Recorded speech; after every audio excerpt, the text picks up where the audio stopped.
Y hoy vamos a transitar la parte número 3, cuyo título es, a ver si también, mire, ya ni lo tengo que decir, así lo toman nota.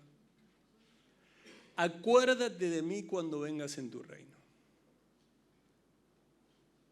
Yo les pido que estén atentos.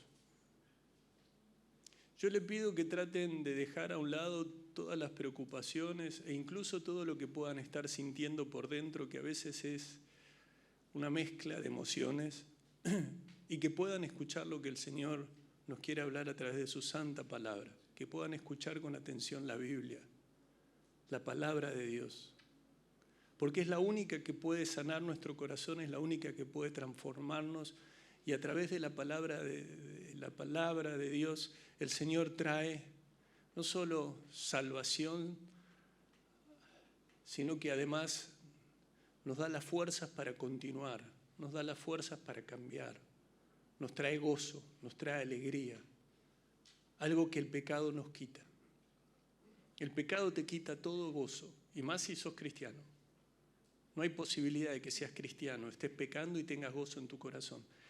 Vas a sentirte amargado, vas a sentirte frustrado, vas a sentirte como que nada tiene sentido, vas a sentirte como que te estás esforzando y de nada sirve, vas a sentirte como raro, porque un cristiano no está hecho para seguir practicando el pecado.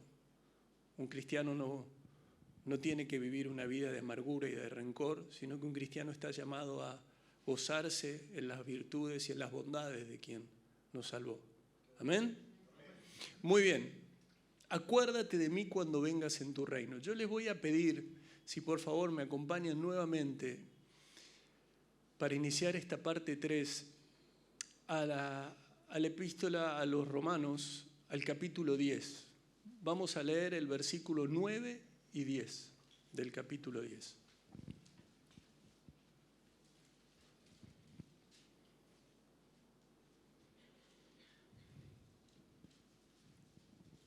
Gracias, Señor. Una vez más, Padre, te pedimos que tu Santo Espíritu esté obrando en cada uno de nosotros, porque tú eres bueno, porque tu misericordia es por siempre. ¿Lo tienen? La palabra de Dios dice, epístola a los Romanos, capítulo 10, versículo 9, que si confesares con tu boca que Jesús es el Señor y creyeres en tu corazón que Dios le levantó de los muertos, serás salvo. Porque con el corazón se cree para justicia, pero con la boca se confiesa para salvación. Estos versículos que tan presente tenemos todos los creyentes, que tantas veces hemos compartido o nos han compartido, que nos parecieron, sobre todo en el comienzo de nuestro caminar con Cristo, un tesoro, ¿no? Cuando leíamos esto, nos sentíamos tan cerca de haberlo experimentado. Pero esto en realidad no es para ese comienzo, no es para cuando el Señor obró en tu vida de una manera sobrenatural, sino para toda la vida del creyente. Esto nos debe acompañar en toda la vida, en toda nuestra vida, en todo nuestro peregrinar, estas verdades. Es verdad que hubo un momento en donde nosotros estábamos pensando, reconocí al Señor, a Jesús como mi Señor, creo en mi corazón, el Señor me libró del castigo que yo me merezco, ¿no? Y estábamos allí pensando una y otra vez, hoy sabemos que es así, que había un castigo que merecimos y que merecemos, pero que el Señor obró de tal manera que trajo salvación a nuestras vidas. Ahora, ante la pregunta de cuántos saben que para ser cristianos hay que tener fe, ¿cuántos saben? Todos. ¿Cuántos saben que para ser cristianos hay que creer? Y alguno me dirá, sí, lo sé de hace mucho tiempo, lo sé desde hace años, pero además, pastor, el domingo que pasó estuvimos hablando justamente, de hecho la parte 2 de la serie se llama, ¿no? Sin fe es imposible agradar a Dios.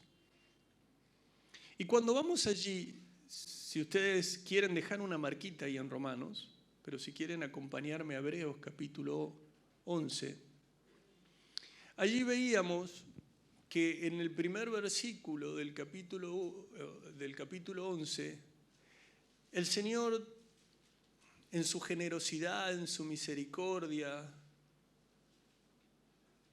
en su sabiduría, nos dejó una declaración de fe, de lo que implica. Es pues la fe, la certeza de lo que se espera, la convicción de lo que no, la convicción de lo que no se ve. ¿Recuerdan, no? Que tener fe es tener esa plena seguridad de recibir lo que esperamos. Es estar convencido de la realidad de las cosas que no vemos. Pero vimos que en el versículo 6 de este mismo capítulo 11 de Hebreos dice: pero sin fe es imposible agradar a Dios, porque es necesario que el que se acerca a Dios crea que le hay y que es galardonador de los que le buscan. Esta palabra fe, esta palabra que habla de una firme persuasión, habla de una convicción basada en el oído. Esta palabra pistis, que habla y que se utiliza específicamente de la confianza en Cristo para salvación. Pero aquí lo que nos dice es que cualquiera que se acerque a Dios, ¿no?, teniendo en cuenta de que nadie puede agradar a Dios si no tiene fe, pero además que cualquiera que se acerque a Dios debe creer que Dios existe, que hay un Dios que existe, que ese Dios es verdadero, Dios Padre, Dios Hijo, Jesús, Espíritu Santo. Entonces la fe genuina no solo cree que existe una divinidad, sino que cree en el Dios de las Escrituras, cree en el Dios de la Biblia, cree en el Dios único, verdadero y real, el único que existe. Entonces esto es importante, ¿no? Porque la esencia de ser cristiano es creer que Dios existe, es entender que sin fe no podemos agradarle a Dios, pero también es entender que Dios recompensa a quienes lo buscan.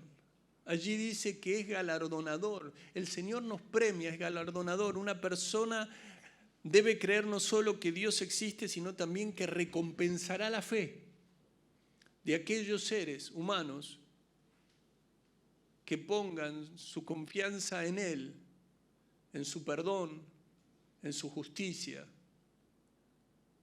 Entonces depositamos nuestra confianza total en Jesús como el Salvador. ¿Cuántos lo han hecho aquí? Muy bien. ¿Cuántos saben que fue crucificado, sepultado, resucitado y ascendió a los cielos?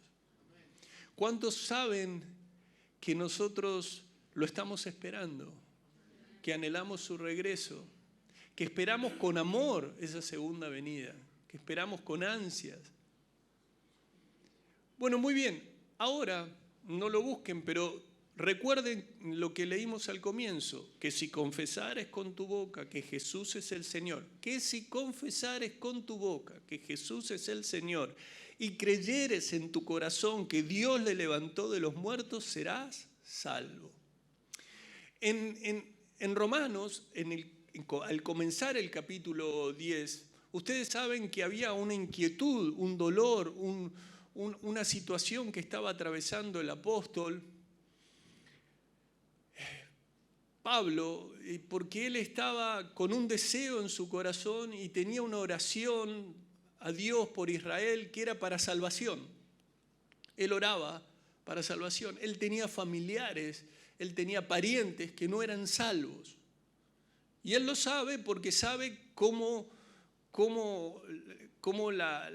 Dios, a través de su palabra, nos marca el camino hacia Jesús y hacia lo determinante que es depositar nuestra fe en Cristo para salvación. Ahora, yo les hice la pregunta, ¿cuántos saben que para ser cristiano hay que creer? Todos me dicen que lo saben, que para ser cristiano hay que creer y creer en Jesús, ¿o no? Creer y creer en Jesús. Pero hay algo que es muy importante, y es que debemos entender que hay una verdad que no podemos dejar de lado y que la debemos mirar allí al comienzo de todo, y es que debemos conocer y creer, conocer y creer que somos pecadores, que somos pecadores. Porque el Señor solamente acepta personas que saben que son pecadoras.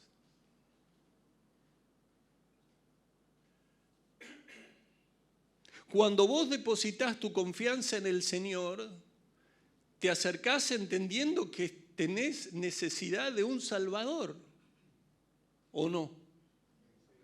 Cuando vos corriste al Señor, cuando vos te diste cuenta que solo no ibas a ir a ningún lado y que solo había condenación en tu vida, empezaste a experimentar lo que es tener que lidiar con tu propio pecado, con la pecaminosidad que hay en tu vida.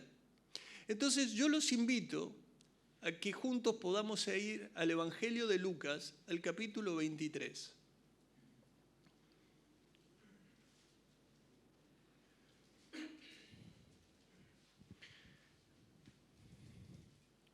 Sin duda alguna, para mí, aquí encuentro uno de las situaciones más, entre tanto, ¿no? entre todo lo que podemos ver en la palabra de Dios, aquí hay un tesoro, hay algo que resalta, hay algo que conmueve, hay algo que me lleva a la reflexión, hay algo que me hace meditar desde hace años. Desde que el Señor en su misericordia y por gracia obró en mi vida, solo por gracia.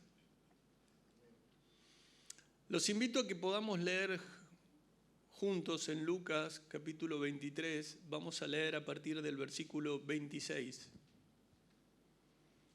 Un pasaje que claro está, lo conocemos, allí habla de la crucifixión y muerte de Jesús.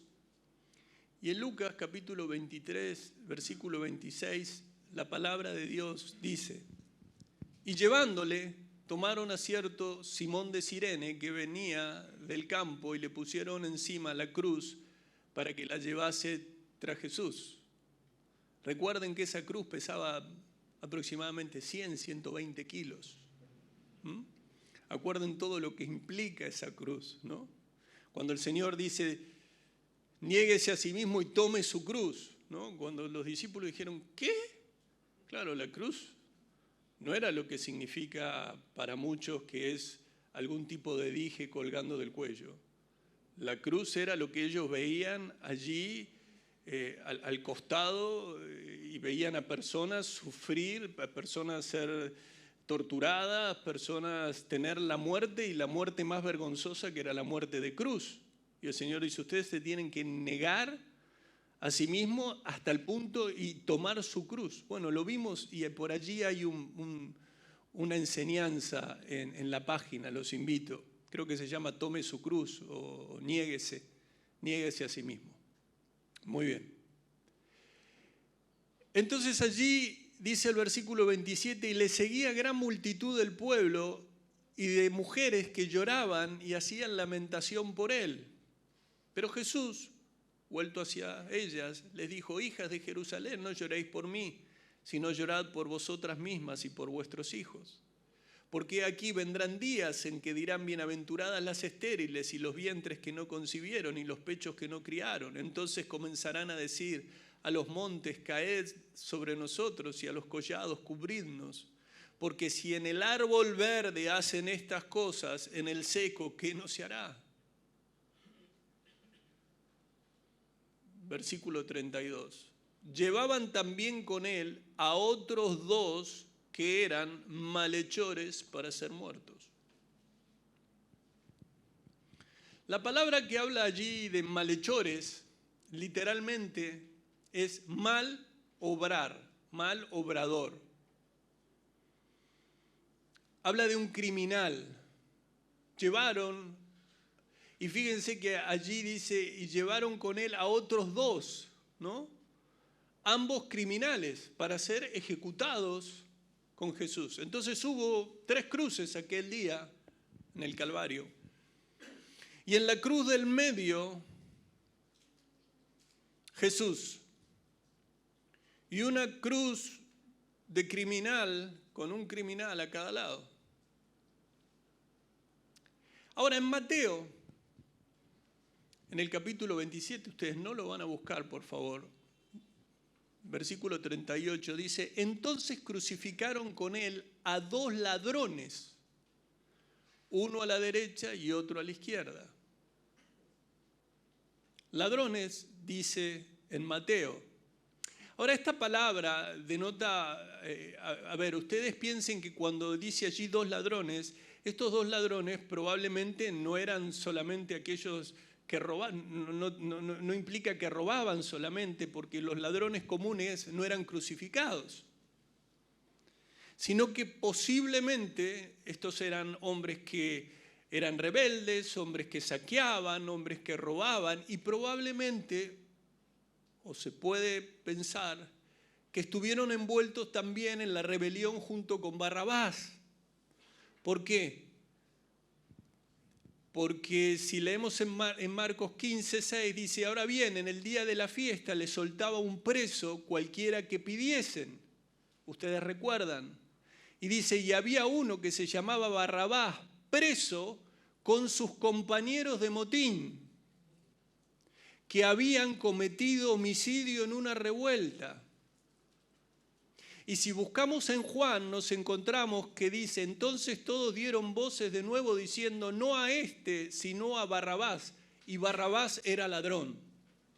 Barrabás era ladrón, Barrabás estaba allí preso con sus compañeros de motín. Sabemos que a Barrabás se le dio la libertad. Y nos encontramos con que junto al Señor también llevaron a 2 criminales para que los mataran.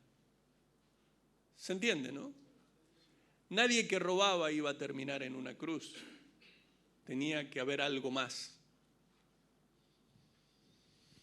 El versículo 33 dice que cuando llegaron al lugar llamado de la calavera, le crucificaron allí y a los malhechores, uno a la derecha y otro a la izquierda. Y Jesús decía, versículo 34, Padre, perdónalos, porque no saben lo que hacen. Y repartieron entre sí sus vestidos. Nuestro Señor estaba soportando en aquel momento esos dolores intensos en cuanto al cuerpo, ¿no? A su físico. Acababan de meter los clavos en sus manos y en sus pies. La debilidad física era extrema, había agonía, había azotes, había burlas. Pero ni la debilidad ni el dolor le impidieron que continuara la oración. ¿Viste cuando uno a veces dice, no tengo más fuerzas ni para orar? El Señor te las da. Así que no desmayes. No pienses que va a haber un momento en el que no vas a tener fuerzas para orar, porque el Señor te va a dar, el Espíritu Santo que mora en vos te va a dar esas fuerzas para que sigas clamando a Dios. Ahora, este Cordero de Dios que guardó silencio con los hombres, nunca guardó silencio para con Dios.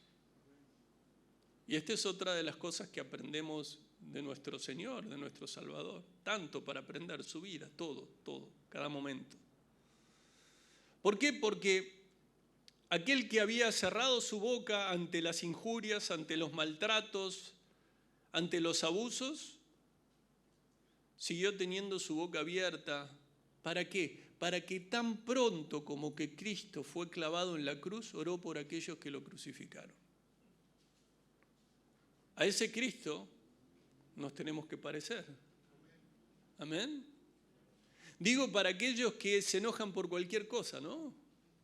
O aquellos que le molesta cualquier cosa. O aquellos que se irritan con facilidad. O aquellos que les parece que no es propio de un hijo de rey pasar por alto la ofensa. Cuando no se dan cuenta que los hijos de rey pasamos por alto la ofensa. ¿Por qué? Porque justamente nos parecemos a nuestro Padre. Y el Señor nos llamó a pasar por alto la ofensa. Pero viste, cuando hay alguien que no quiere pasar por alto la ofensa y además le decís, pero mirá, tenés que pasar por alto la ofensa, si tenía un problema con alguien, ahora lo tiene con esa persona y con vos también. Porque no le gusta que le digas que tiene que pasar por alto la ofensa. Pero es lo que la Biblia dice. Y ni que hablar cuando alguien está enojado y te está diciendo, porque vos viste lo que me hizo y esto. Pero mirá como el Señor, el ejemplo que nos dio, que llamó, que nos perdonó y que... Bueno, ahora ya está enojado con alguien más. Probablemente seas vos. Pero vos tenés que seguir obrando de la misma manera, con la sabiduría que Dios te da, sabiendo que fuimos llamados y que bienaventurados son los pacificadores y que nosotros nos tenemos que mantener en la palabra de Dios, independientemente de donde quieran ir los demás. Vos mantenete viviendo en la palabra de Dios. Vos mantenete con los ojos puestos en Jesús. Este Jesús que nos enseña, aún en el mismo momento de agonía, que ni bien, dice, ni bien estuvo allí en la cruz, empezó a decir, Padre, perdónalos porque no saben lo que hacen. Y mientras tanto, mientras que él decía eso, estaban echando suertes para repartirse la ropa. Imagínense que el Señor estaba clamando, estaba pidiendo perdón y ahí estaban diciendo, y yo, y esto, y yo. Pero Jesús clama desde la cruz, Padre, perdónalos porque no saben lo que hacen. En el alma de Jesús, en Jesús no había resentimiento. No había ira. El Señor soportó la ira de Dios. No tuvo pecado. El Señor soportó esa ira santa por amor a aquellos que lo maltrataron. Por amor a nosotros. Tomó nuestro lugar. Y ustedes saben que justamente el Señor no fue, que al Señor no había nada que podía detenerlo en esa cruz más que la obediencia al Padre y el amor por nosotros. ¿Se entiende? No fueron esos clavos, no era porque estaba atado. Ahora, Él murió y resucitó para comprarnos y conseguirnos el perdón de nuestros pecados. Eso es lo que dice y eso es lo que debían tener tan presente y no tuvieron en ese tiempo aquellos que estudiaban y meditaban en Isaías 53, porque era una profecía clara y contundente acerca de que Cristo debía sufrir y luego entrar a su gloria. Pero no prestaban atención. No se dieron cuenta que justamente en Isaías 53 Dios colocó sobre Jesucristo nuestras iniquidades. No habían podido ver aquellos que eran tan estudiosos, pero con un corazón tan lleno de orgullo, que todos nosotros nos descarriamos como ovejas, cada cual se apartó por su camino, mas Jehová cargó en él el pecado de todos nosotros. ¿Qué quiero decir? Es importante que una de las verdades que conozcamos y tengamos presente es que somos pecadores. Hay que acercarse al Señor sabiendo que uno es pecador.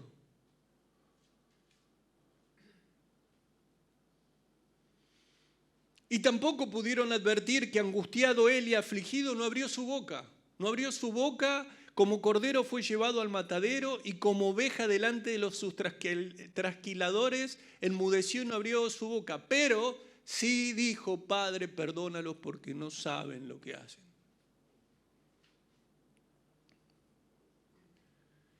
Y tampoco entendieron en Isaías 53 que justificaría a los que en él creyeran, verá el fruto de la aflicción de su alma y quedará satisfecho.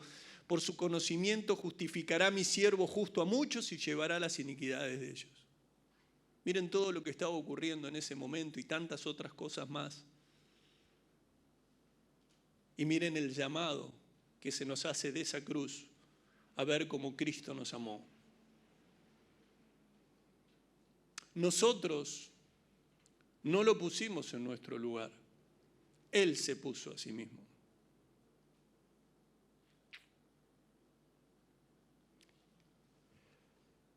Así que sigamos los ejemplos, sigamos el ejemplo del Señor y aprendamos a saber cuándo callar, cuando recibimos las ofensas, a pedir y clamar al Señor, a Dios por el perdón de los pecados y entender que mientras que nosotros podamos y tengamos hálito de vida, debemos seguir orando. Mientras que tengamos la oportunidad, debemos seguir orando. Están en Lucas 23, 35, dice, y el pueblo estaba mirando. Todo esto ocurría y el pueblo estaba mirando. Y aún los gobernantes se burlaban de él, diciendo, a otro salvó, sálvese a sí mismo. Si este es el Cristo, el escogido de Dios. Imagínense todo lo que estaba ocurriendo y otros decían, si a otro salvó, que se salve.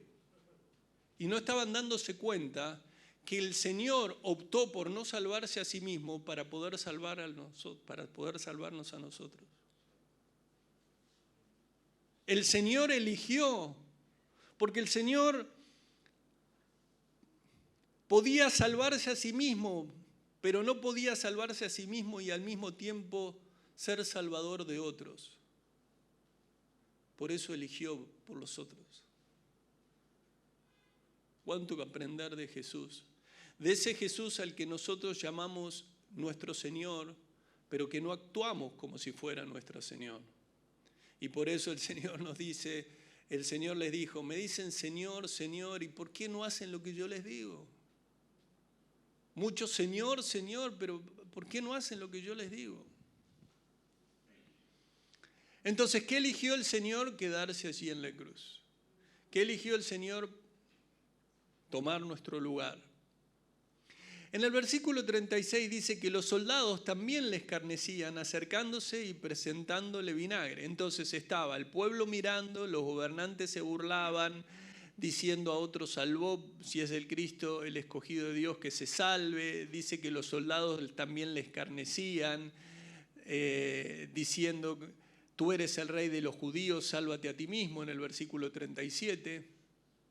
Y en el versículo 38 dice que había también sobre él un título escrito con letras griegas, latinas y hebreas, este es el rey de los judíos. En algún momento hemos hablado sobre esto, no vamos a volver. Y en el versículo 39, y aquí les pido tanta atención como la que están teniendo desde el comienzo, y si hay alguno que se está por dormir, díganle, no te conviene dormir. Y si te dice, no, pero yo después la escucho, no, decirle, no. Si el Señor te trajo aquí, no es para dormir. ¿Amén? Bueno, es que es cómoda la silla, ¿no? Pero igual. Bueno. Versículo 39. Y uno de los malhechores que estaba colgado le injuriaba diciendo, si tú eres el Cristo, sálvate a ti mismo y a nosotros. Aquí dice que uno de los criminales lo estaba injuriando. Y aquí dice que respondiendo el otro le reprendió diciendo, ni aún temes tú a Dios estando en la misma condenación. Ahora, cuando nosotros vemos y vemos estos pasajes y los abordamos a la luz de otros evangelios, nos damos cuenta que en realidad se nos dice que los dos ladrones estaban allí agrediendo al Señor, ¿no? Y ahora lo vamos a ver. En el versículo 41, este ladrón dice, nosotros a la verdad justamente padecemos porque recibimos lo que merecieron nuestros hechos, mas ningún mal hizo. Ahora, esta historia, de esta manera, y qué historia, ¿no? Que relata Lucas, nosotros observamos digamos, un criminal maltratando al Señor y el otro criminal llamándolo incluso a la reflexión, al otro criminal y llamándolo a arrepentirse, ahora lo vamos a ver. Pero si nosotros vemos lo que dice en Mateo, ustedes no lo busquen, aquí en la pantalla seguramente va a estar, en Mateo 27:42. Cuando vemos este pasaje de Mateo 27:42, nos encontramos que la palabra de Dios dice: a otros salvó, a sí mismo no se puede salvar. Mateo 27:42. A otros salvó, a sí mismo no se puede salvar. Si es el Rey de Israel, descienda ahora de la cruz y creeremos en él. Palabras similares a las que encontramos en Lucas. Versículo 43 dice: confío en Dios, líbrele ahora si le quiere, porque ha dicho soy hijo de Dios. Y el versículo 44 dice: lo mismo le injuriaban también los ladrones que estaban crucificados con él. Lo mismo le injuriaban también los ladrones que estaban crucificados con él. Respondiendo el otro, le reprendió diciendo: ni aún temes tú a Dios estando en la misma condenación. Eso que acabamos de leer, que es el versículo 40, que le acabo de leer, de Lucas 23, que es donde estaban ustedes, vemos evidentemente un cambio de actitud. ¿Qué es lo que vemos? Que los dos ladrones comenzaron injuriando al Señor. Los dos ladrones. Pero algo ocurrió.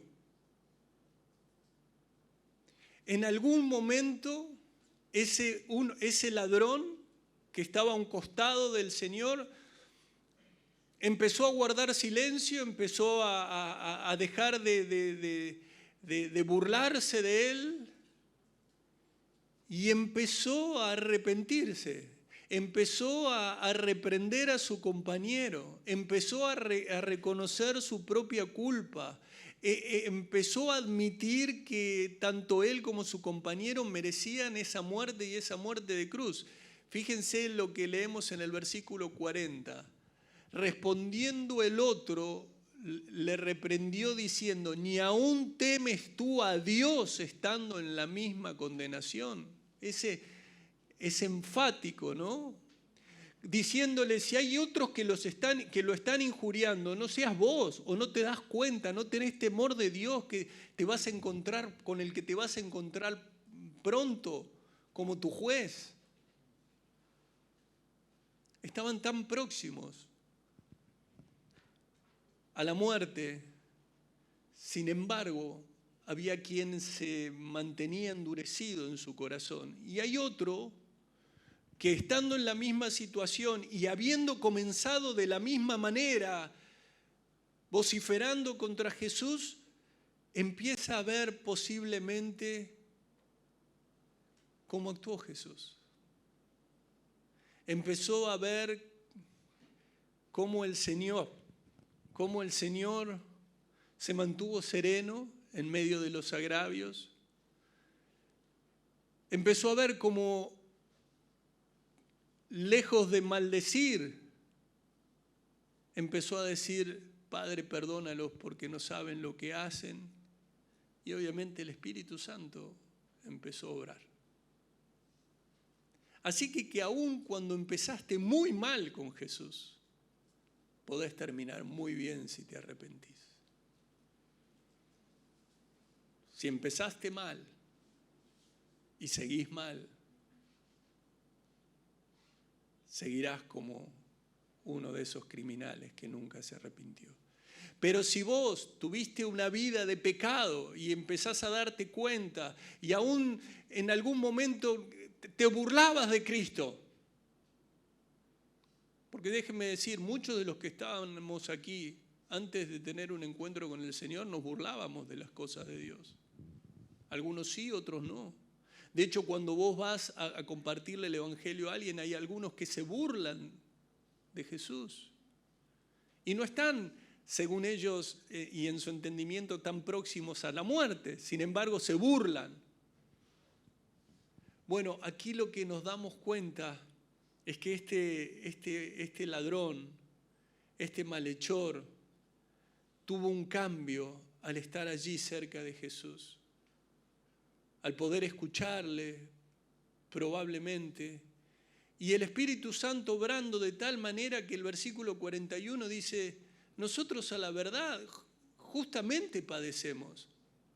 Él empieza a reconocer sus crímenes, empieza a reconocer que él merece, él y su compañero, merecen ser avergonzados, merecen estar en ese lugar. Pero le dice, mas ningún mal hizo. Fíjense esta confesión, ¿no? Esta confesión propia esta confesión de su propio pecado y esta confesión acerca de la impecabilidad de Cristo, de que Cristo nunca pecó, de que Cristo no había hecho nada malo. Y a partir de allí, teniendo estas palabras, que no son otra cosa que decir, en nuestro caso, ¿sabes? Estamos siendo justamente castigados. Merecemos lo que nos está pasando. En cambio, no hizo nada malo.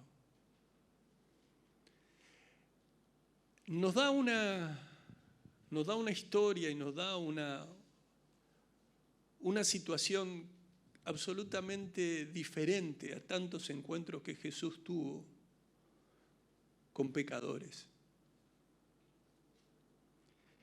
Este hombre, que probablemente si hubiera tenido la posibilidad de leer el libro de Hebreos, tendría en su mente horrenda cosa es caer en manos del Dios vivo, ¿no? Porque parece que ante la proximidad de la muerte, dicen, empieza a tener temor de Dios. En el versículo 42 nos damos cuenta que dijo a Jesús palabras que debemos recordar, ¿no? Acuérdate de mí cuando vengas en tu reino. Estas palabras que pueden llegar a aparecer y que tantas veces hemos leído, nos marcan tantas cosas de lo que estaba ocurriendo en su corazón, que si confesares con tu boca, ¿no? Que si confesares con tu boca. Fíjense que lo que le pide al Señor es que se acuerde. Y es más, fíjate vos que cuando vos decís a alguien, acordate, ¿alguna vez le dijiste a alguien, acordate de mí? Acordate de mí. Generalmente vos le estás diciendo algo y después le decís, acordate de lo que te estoy diciendo. Acordate de lo que te estoy diciendo, ¿no? Como una señal de vas a ver que lo que yo te digo va a pasar. Acordate de lo que te digo. ¿Alguna vez te dijeron así? Tu papá te decía, acordate de lo que te digo. Y la pelota rompía el vidrio. Eso cuando éramos chicos. Chicos, hasta los 40, 45, nada. Cuando éramos niños. Ahora, este hombre próximo a la muerte, moribundo ya, habiendo comenzado por burlarse del Señor y después diciendo y cambiando tan drásticamente porque su corazón estaba cambiando tan drásticamente, le dice, acuérdate de mí y le deja allí. Acuérdate de mí, Señor, acordate de mí de la forma en que vos te quieras acordar de mí. Y él sabía que al decirle acuérdate de mí, el Señor podía acordarse de todo, de sus insultos, o francamente se podía acordar de su declaración de fe, no forzada ni guiada por nadie, que estaba dando en los momentos finales de su vida.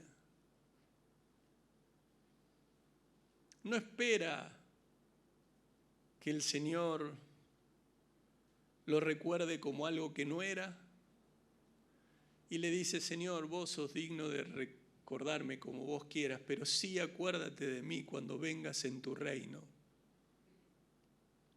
No pide un lugar como hicieron los discípulos, y tenía en claro que de la única manera que podía acercarse a ese Señor que tenía allí, a ese Dios que tenía allí, a ese único Dios verdadero, a su Salvador, era con la humildad propia de los que presentan aquellos que son bienaventurados en espíritu, ¿no? Bienaventurados los pobres en espíritu, porque de ellos es el reino de los cielos. Eso era lo que estaba ocurriendo en la vida de ese hombre. Eso que es el primer escalón en las bienaventuranzas, y que nos dice que Dios bendice a los que son pobres en espíritu y se dan cuenta de la necesidad que tienen de Él.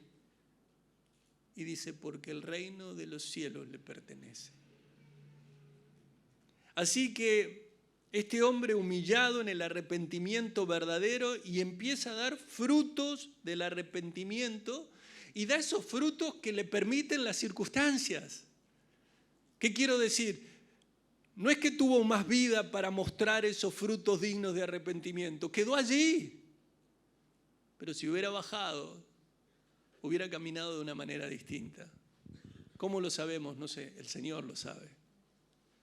Y el Señor lo sabe y lo deja claro. ¿Por qué? Por lo que le contesta el Señor. Entonces, esta oración, fíjense, es la oración de un hombre criminal que se arrepiente, que cree en la vida después de la muerte. Él no iba a pensar de que el Señor ahí iba a bajar y iba a establecer un reino.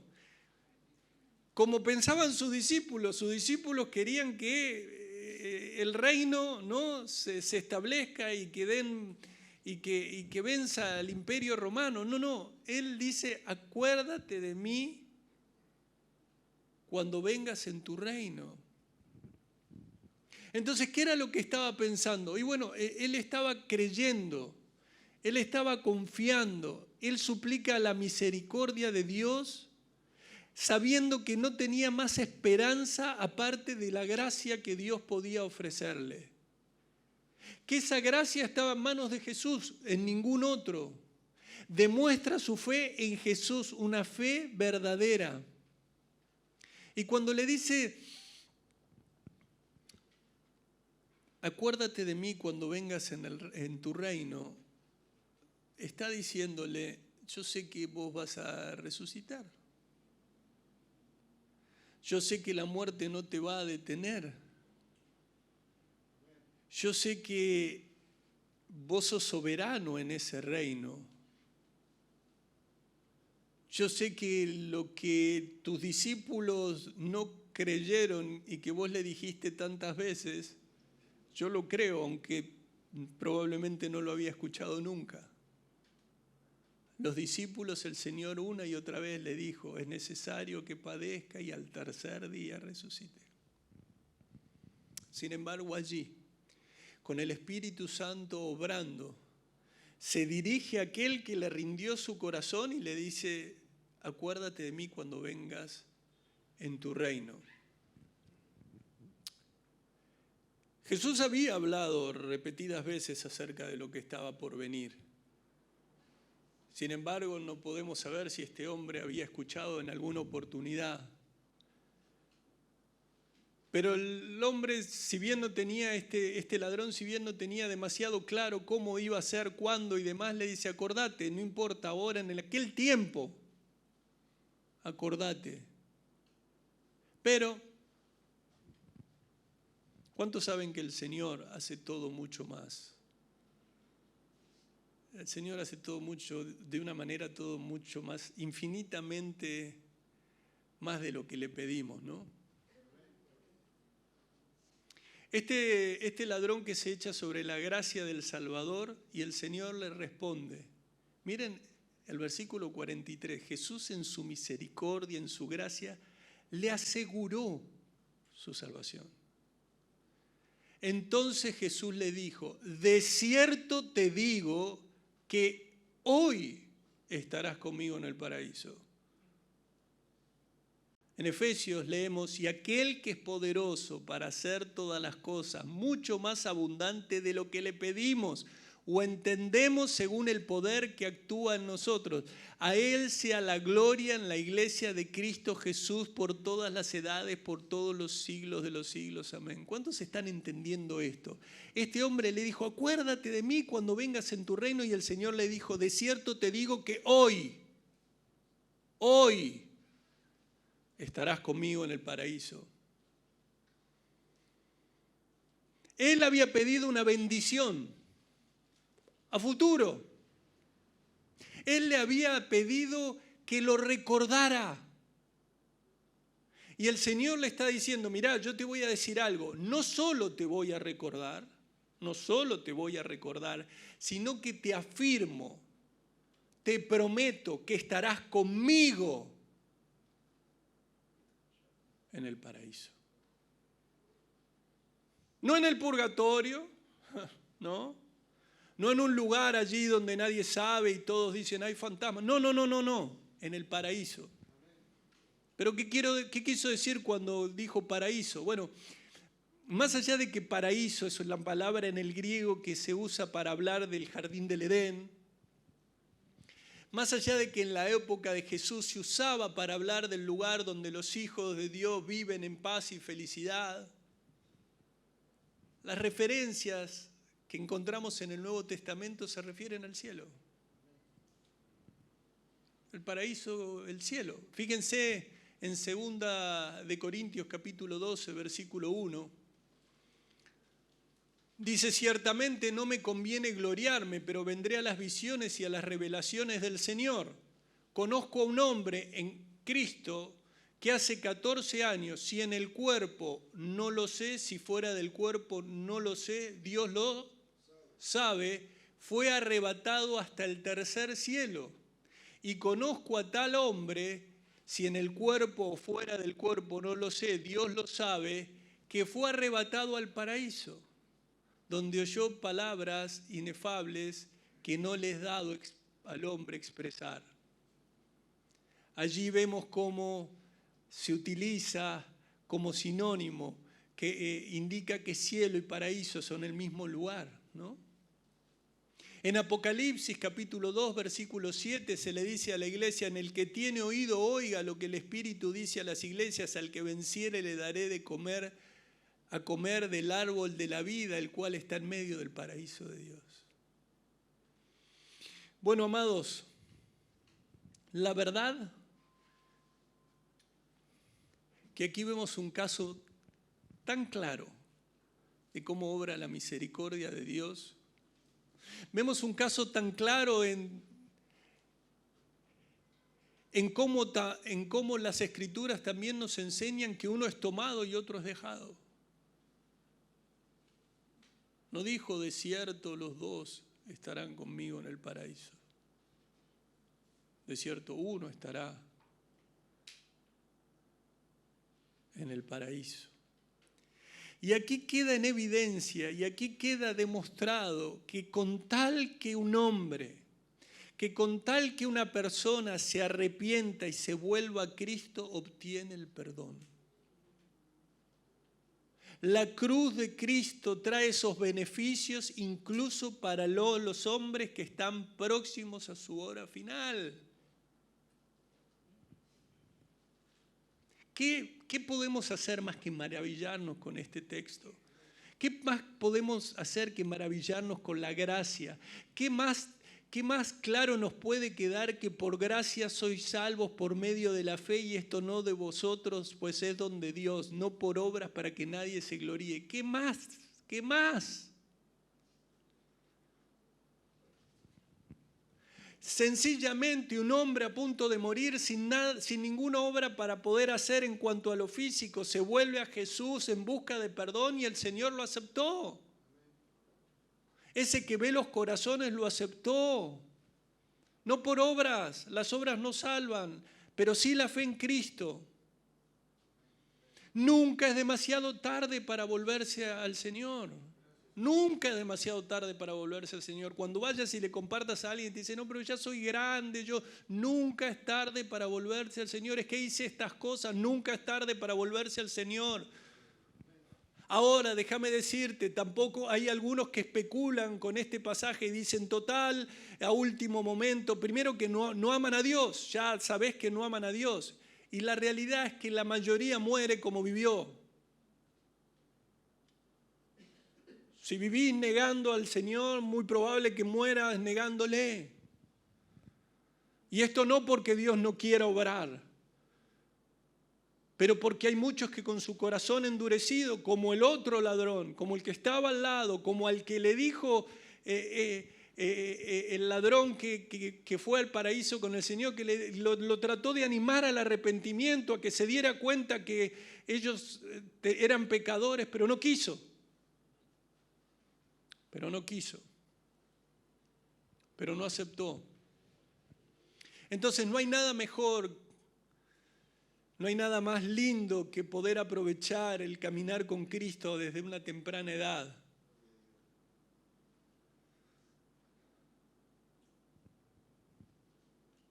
Pero es necesario arrepentirse, es necesario volver a Cristo. Para finalizar, para ir finalizando, acompáñenme nuevamente.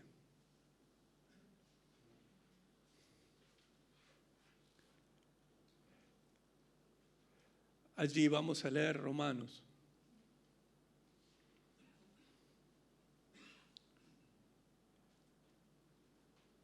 Capítulo 10, versículo 9. Que si confesares con tu boca que Jesús es el Señor y creyeres en tu corazón que Dios le levantó de los muertos, serás salvo. Qué increíble, ¿no? Este ladrón, viéndolo así en la debilidad, le dijo, acá no quedás, vas al reino. A cualquier reino no, a tu reino. A tu reino. Tremendo. Miren si no lo hizo Señor.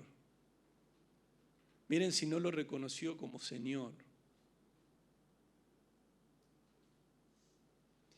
Porque con el corazón se cree para justicia, pero por la boca se confiesa para salvación. Ahora, ¿cuántos saben que para ser cristianos hay que creer? Pero hay que creer de verdad en Jesús. Tener fe en Jesús de verdad. Es tan hermoso, es tan simple, pero es tan profundo a la vez. Hay un error que solemos cometer.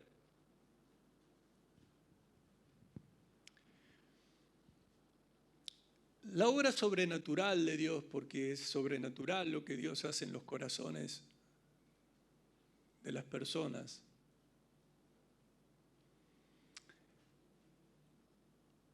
Hay errores que tienen que ver con que muchos hombres piensan o intentan manejar su relación con Dios a través de sus habilidades o de su intelecto.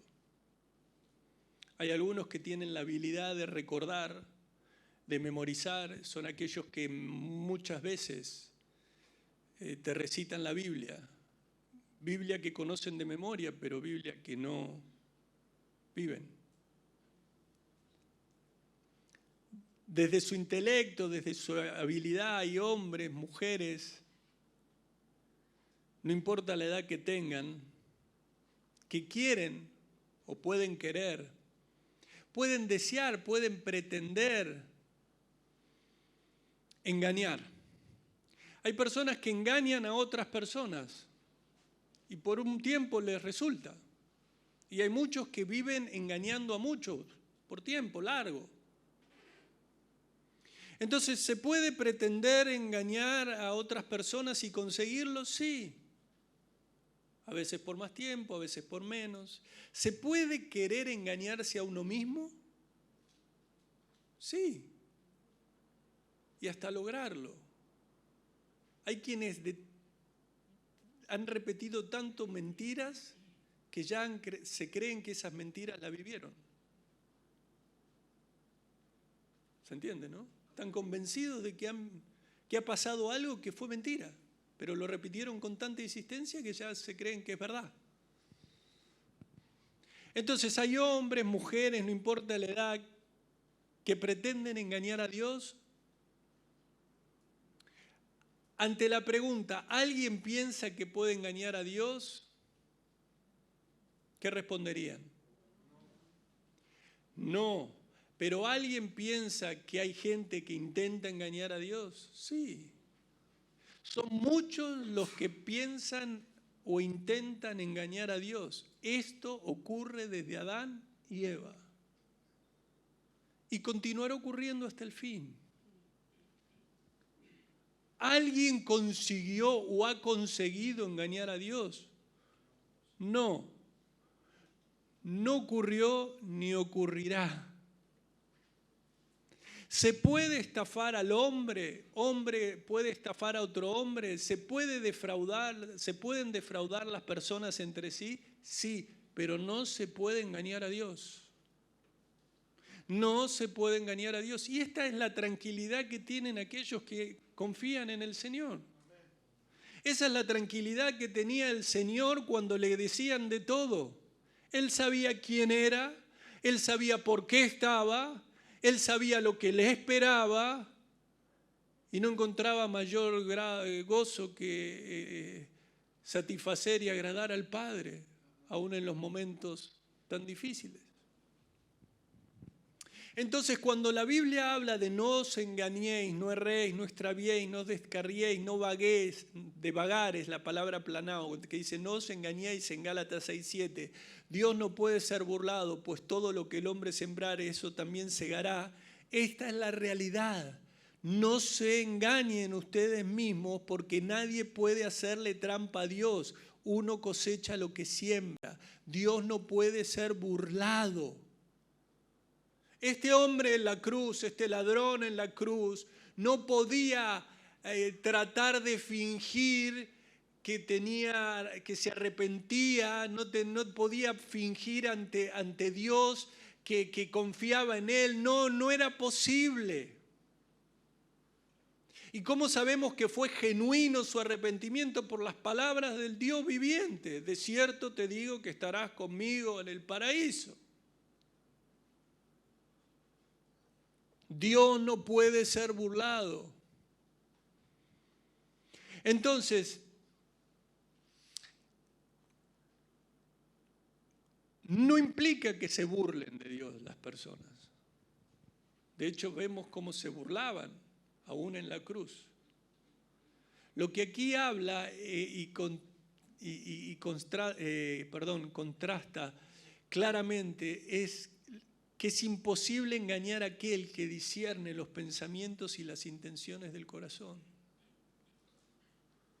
Hay algunos que han intentado a lo largo de los años, los fariseos, con palabras huecas, y el Señor le dice, hablan muy bonito, pero sus corazones están lejos de mí. Y en los evangelios vemos oportunidades en las que Jesús se encuentra con personas que de alguna manera le muestran a Él que su agrado, su simpatía, le muestra que lo respetan, que lo aprueban, pero no reciben su mensaje. Y el Señor, ante tantas artimañas de la carne, les dijo a sus discípulos que tuvieran cuidado, que no se dejaran engañar. Pero aquí en Gálatas el apóstol nos dice no solo que no os engañéis porque Dios no puede ser burlado, pues todo lo que el hombre sembrar esto también segará, sino que en el versículo 8 dice, porque el que siembra para su carne, de la carne segará corrupción, mas el que siembra para el Espíritu, del Espíritu segará vida eterna. El que siembra para agradar a su naturaleza pecaminosa, de esa misma naturaleza cosechará destrucción. El que siembra para agradar al Espíritu, del Espíritu cosechará vida eterna. Parte de estos versículos los compartió sobre la siembra y la cosecha días pasados el pastor Pablo. Aquellos que estuvieron los miércoles lo saben, y extiendo una vez más la invitación a esas reuniones quincenales de los días miércoles. Estén atentos allí a los días y horarios en la página. Ahora, muy bien, tener fe en Jesús de verdad. Confiar verdaderamente en Jesús. Y esta es una pregunta que te tenés que hacer. ¿Confío realmente en Jesús? ¿Creo en sus promesas? ¿Creo en lo que la Biblia me dice es lo mejor para mi vida? ¿Creo realmente, utilizando el pasaje que habíamos hablado, creo que es de sabio pasar por alto la ofensa? ¿Creo que en la abundancia de palabras no falta el pecado? ¿Creo que debo ser pronto para oír, tardo para hablar, tardo para enojarme? ¿Creo en lo que el Señor me habla del diseño de la iglesia? Creo en lo que el Señor me habla acerca del matrimonio. Creo en lo que el Señor me dice acerca de cómo vivir en santidad. Creo en lo que el Señor me llama a vivir en cuanto a mi vida de relación con Él y en cuanto a perdonar a los que me han ofendido. Porque si no, lo que va a ocurrir es que va a haber muchas personas, y de hecho hay muchas personas dentro de las congregaciones, que lo que tienen pasa porque hay verdades que de alguna manera en su mente las aprueban. Dicen, esta verdad yo la apruebo, es verdad, para mí esto es verdad. En su intelecto dicen, no, esto es verdad. Y es más, ven un conjunto de verdades y dicen, uy, este conjunto de verdades me parecen que están bien. Pero no tienen esa fe, no tienen esa confianza depositada en Cristo, una confianza sincera, depositada en la persona de Cristo.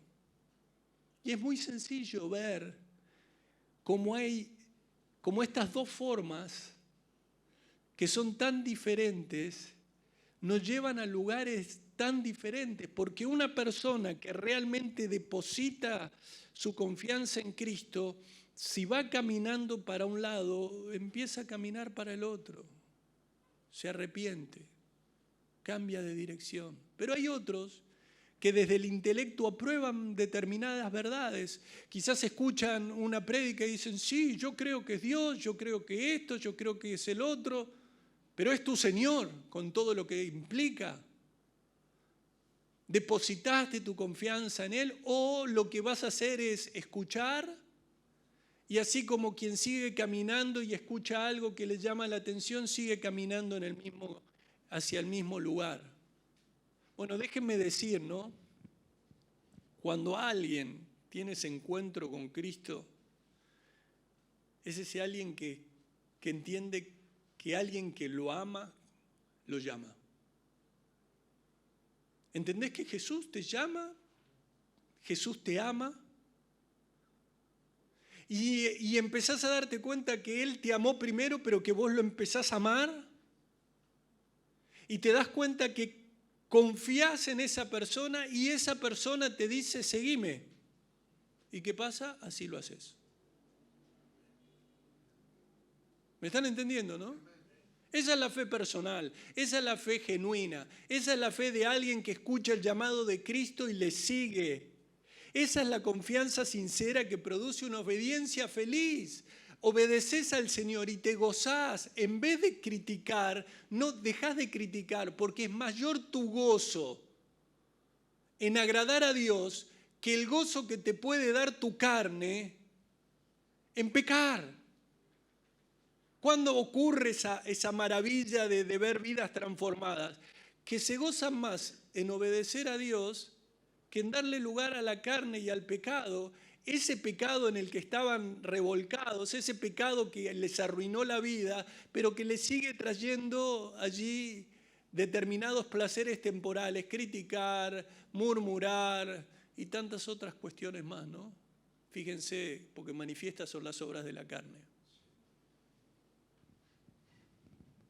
Entonces, este hombre, este ladrón, este criminal, este hombre que merecía ser muerto y muerto en la cruz, ese hombre que empezó tan mal su relación con Cristo que empezó burlándose junto con su compañero. Este hombre, por el obrar del Espíritu Santo, por haber escuchado de boca de esa súplica de boca del Señor, por entender la majestad de quien estaba en el medio, por entender que el reino era de Él, por entender lo que iba a hacer, por entender que el único que lo podía salvar era Él, por depositar su confianza en Él, por fe, solo por fe, se encontró que ese Cristo amoroso, que vino a salvar, le dijo, de cierto te digo, que estarás conmigo hoy en el paraíso. Y hay algo que cambió drásticamente en su vida, aunque no se podía bajar para caminar y seguirle a Cristo. ¿Sabes qué? De ir camino al infierno, pasó a ir camino hacia la eternidad con Dios, aunque sus piernas no las pudo mover. Pero su vida espiritual cambió de tal manera en las últimas horas de su vida, que estamos llamados nosotros a predicar el Evangelio, que estamos llamados nosotros a creer en ese Dios tan bondadoso. Sé que algunos de los que están aquí son como el hermanito mayor del hijo pródigo, ¿no? Dice, pero ¿cómo? Este que se arrepiente a última hora le das la vida eterna y a mí que estoy desde hace años me das la vida eterna. Sí, es verdad. Al que se arrepintió a último momento le dio la vida eterna. Y a vos, que hace años que por la misericordia de Dios sos salvo, también tenés la vida eterna. Pero te digo, estás conociendo poco a ese Dios de amor que te dio la vida eterna. Así que yo te animo a que no vivas tu vida de cristiano como el hijo mayor que vive protestando porque ve que Dios obra en los otros. Sí, otros que se equivocaron, sí, otros que son pecadores, pero que por la misericordia de Dios encontraron salvación en el único que nos puede dar salvación. Así que, amados, pensemos cada vez que el Señor nos llame a obedecer a su palabra, que realmente aquellos que le aman empezarán a experimentar el gozo de caminar en sus mandamientos. Amén. Los invito a orar.